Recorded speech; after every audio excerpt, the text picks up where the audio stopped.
بیلا کے علاقے چرخا گوٹ میں محکمہ پبلک ہیلتھ انجینئرنگ کی واٹر سپلائی اسکیم گزشتہ کئی سالوں سے غیر فعال ہے، جس کے باعث علاقہ مکین شدید پریشانی میں مبتلا ہے۔ شدید گرمی کے موسم میں پانی کی عدم دستیابی نے مردوں، خواتین، بزرگوں اور بچوں کی زندگی اجیرن بنا دی ہے۔ علاقہ مکینوں کے مطابق پینے کے صاف پانی کے حصول کے لیے انہیں روزانہ 4 کلومیٹر دور دشوار گزار راستوں سے پانی لانا پڑتا ہے، جو نہ صرف جسمانی اذیت کا باعث ہے بلکہ بچوں کی تعلیم اور روزمرہ زندگی بھی بری طرح متاثر ہو رہی ہے۔ اور چرخا میں جو پبلک ہیلتھ انجینئرنگ کی ایک ٹانکی ہے، اس کے لیے 600 لیٹر پر منتھ ڈیزل بھی آتا ہے، لیکن یہاں پر ڈیزل فراہم نہیں کیا جا رہا، اور یہ نہ جانے کس کرپشن کے نظر ہو رہا ہے، اور یہ پبلک ہیلتھ انجینئرنگ کی سراسر زیادتی ہے۔ الیکشن ختم ہوا، یہ نمائندے غائب ہو گئے اور گوٹ کا حال جوں کا توں ہے۔ یہاں پر اسکول کے لیے کوئی سہولت نہیں ہے، عمارت بچوں کے اوپر گر رہی ہے، اور بجلی جیسی سہولت سے بھی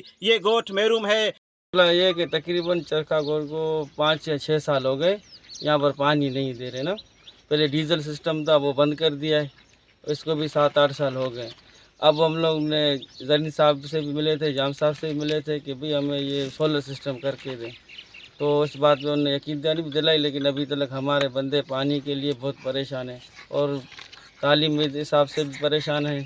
تو ہم لوگ جدوجہد میں لگے ہوئے ہیں۔ اب علاقے جو لوگ ہیں وہ دور سے 4-5 کلومیٹر دور جا کے پانی بھر کے آتے ہیں، تو اس حوالے سے ہم گزارش کرتے ہیں نواب آف لسپیرا سے کہ ہمارا یہ مسئلہ حل کیا جائے۔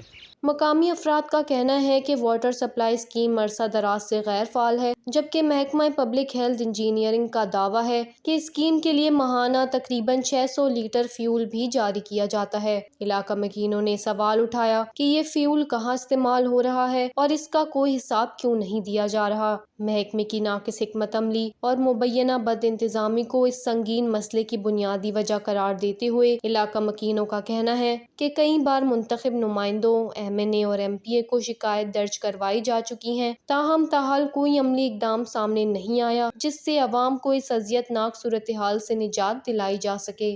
وش نیوز، بیلا، بلوچستان۔